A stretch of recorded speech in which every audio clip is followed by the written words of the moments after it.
Menarik 10.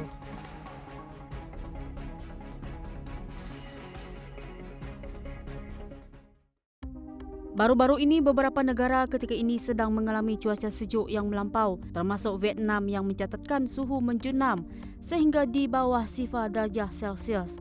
Namun ia menarik perhatian pelancong untuk mengunjungi pergunungan Phia Ok, Vietnam untuk melihat keindahan alam yang diliputi ais yang sangat tebal. Menurut VN Express, pemandangan berais di Gunung Phia Ok adalah hasil dari kawasan sejuk yang kuat di wilayah pergunungan utara Vietnam pada Khamis dan ia dijangka berlanjutan hingga Rabu ini. Suhu menurun hingga negatif 9 darjah Celsius di puncak tertinggi kedua di wilayah Cao Bang di utara Vietnam. Pengunjung pasti terpukau melihat keindahan pemandangan itu, namun ia memberikan kesan buruk kepada kehidupan dan pertanian penduduk tempatan. Manusia kini kalau sudah terlebih kreatif juga mengundang bahaya dan ada saja idea untuk membuat benda yang pelik. Tular di Twitter baru-baru ini amat memeningkan kepala apabila sekumpulan lelaki sanggup memakan ais dalam bangunan sejuk seperti makan ais batu campur ABC. Walaupun aisnya dipercayai hanya dicedok daripada lantai yang dipijatnya, namun mereka begitu kreatif dengan menambahkan pelbagai perisa tambahan untuk menjadikannya lebih enak untuk dimakan. Berdasarkan gaya pertuturannya, dipercayai kejadian ini mungkin berlaku di negara jiran Indonesia. Beberapa gorila di Taman Safari Zoo San Diego di California, Amerika Syarikat positif COVID-19.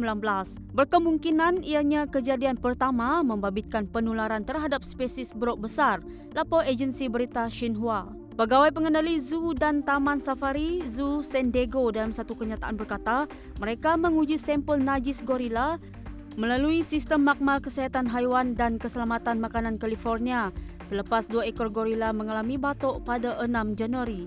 Makmal Perkhidmatan Veteriner Nasional Pejabat Pertanian AS mengesahkan hasil ujian adalah positif dan mendapati kewujudan virus COVID-19 pada beberapa gorila. Menurut Pengarah Eksekutif Taman Safari Zoo San Diego Lisa Peterson, haiwan tersebut disyaki dijangkiti daripada petugas yang tidak mempunyai gejala, sungguh pun mematuhi protokol keselamatan COVID-19, kesihatan awam diambil. Perkampungan atas air Kampung Tinusa 2 di Batu Tujuh Sandakan dilanda ombak kuat pada Isnin, kira-kira jam 10 malam, telah menyebabkan beberapa struktur sebuah jambatan yang berukuran lebih 15 meter turut roboh akibat pukulan ombak. Menurut Pegawai Angkatan Pertahanan Awam Malaysia APM Sandakan, Kapten Abdullah Sabarudin yang mengesahkan kejadian berkenaan. Kejadian air laut pasang besar dan pada masa sama ombak kuat turut berlaku sehingga menyebabkan jambatan itu roboh. Menurutnya lagi, APM bergegas membuat pemantauan ke lokasi berkenaan selepas menerima makluman berhubung kejadian dan kejadian itu tidak membabitkan sebarang kemalangan atau kecederaan. Walau bagaimanapun keadaan terkawal dan tiada sebarang pemindahan penduduk dijalankan dan difahamkan kira-kira jam 11.30 malam, air laut mula surut dan ombak mulai reda. Seorang jururawat yang tinggal berasingan di sebuah karavan selama 9 bulan demi melindungi ibunya daripada terkena jangkitan coronavirus akhirnya kembali ke rumah mereka bulan lalu selepas warga emas tersebut mendapat vaksin COVID-19. Jururawat Perkhidmatan Kesihatan Kebangsaan NHS Sarah Ling dan suaminya Gary tinggal di dalam karavan yang diparkirnya di laluan rumah mereka di Cardley, England. Mereka yang tinggal di dalam karavan itu sejak Mac lalu berbuat demikian untuk melindungi ibunya Sarah yang berumur 84 tahun daripada jangkitan virus COVID-19. Namun pada Disember tahun lalu, suami isteri itu telah disahkan positif coronavirus tetapi mereka dapat menjalani kuarantin dengan adanya karavan tersebut yang juga telah mereka hiasi bersempena dengan Christmas dan Halloween dengan logo besar NHS. Menarik 10.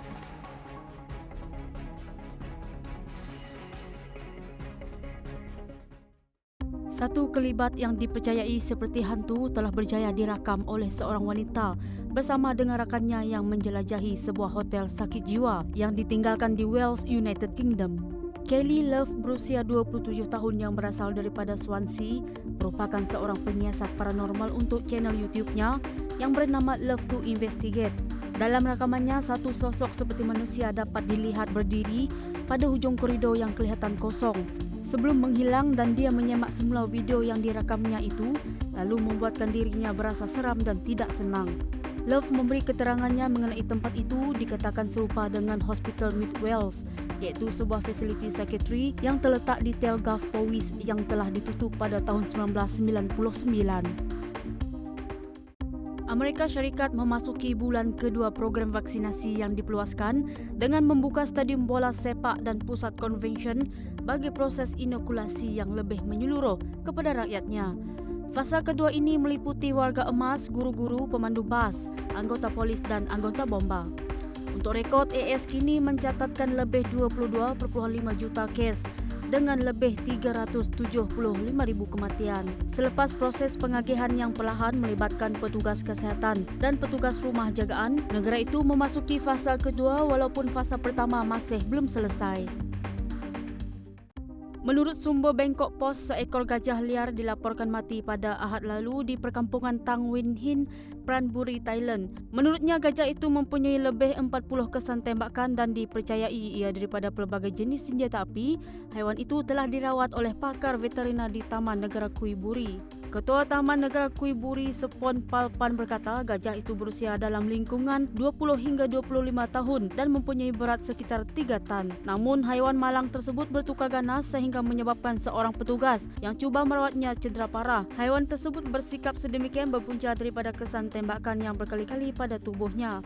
Gajah itu kemudian dilaporkan meninggal dunia dan hasil daripada pemeriksaan menggunakan alat pengesan logam, pihak polis telah menemui peluru di seluruh tubuh gajah tersebut, termasuk di bawah mata kanan, belalai dan di dalam tulang kaki hadapan gajah berkenaan. Saat indah bagi setiap pasangan pengantin baru apabila dapat merakam gambar di pelamin pada hari bahagia. Namun sebaliknya bagi Siti Fasrila Abdul Hairi 34 tahun apabila pelamin itu musnah susulan kampung Gili Hilir dilanda banjir teruk. Seorang jururawat di sebuah hospital swasta di ibu negara itu berkata, ketika kejadian beliau telah lengkap berpakaian pengantin dan sedang disolek sebelum menerima kedatangan tetamu pada kira-kira 11 pagi. Kata Siti, rumahnya itu tidak pernah dinaiki air sebegitu tinggi dan keadaan banjir berkenaan memang di luar jangkaan mereka sekeluarga. Mereka diarahkan keluar untuk mengosongkan rumah dan berada di tempat selamat, manakala lauk pauk yang siap dimasak kemudiannya dibawa ke pusat pemindahan sementara. Sedih dengan apa yang berlaku dan telah membelanjakan lebih RM5,000 bagi pakej perkahwinan itu. Rombongan pengantin lelaki yang dalam perjalanan dari inap desa berhampiran ke majlis kenduri juga terkandas sebelum pulang semula ke Terengganu. Sementara itu, ibunya Anita Matahi 53 reda dengan apa yang berlaku terhadap majlis perkahwinan anak sulungnya itu. Menerusi sumber dari Bernama, seorang bayi lelaki berusia 50 hari cedera parah akibat digigit kerajaan tanda dewasa dalam kejadian di Kampung Manggis, Sungai Puyu, Butterworth. Dalam kejadian pukul 2.15 petang, bayi tersebut baru bangun dari tidur dan berada di ruang tamu rumahnya manakala ibu dan neneknya berada di dapur. Ketua Polis Daerah Seberang Perai Utara SPU ACP Nur Zaini Muhammad Nur berkata, ibu mangsa berkenaan sedang membancuh susu dan nenek mangsa memasak di dapur manakala ayahnya baru keluar dari kedai runcit yang berdekatan. Ibu bayi itu terkejut setelah tiba-tiba mendengar tangisan kuat bayinya dan terus meluru ke ruang tamu sebelum mendapati bayinya sudah berlumuran darah dan dipercayai diseret kira-kira 1 meter dari tilamnya. Keadaan bayi tersebut dalam pemeriksaan awal mendapati terdapat kesan gigitan di kepala, perut dan pipi bayi berkenaan sebelum mangsa dikejarkan ke Hospital Seberang Jaya untuk rawatan dan doktor mengesahkan tiada kecederaan serius di bahagian usus. Menarik 10.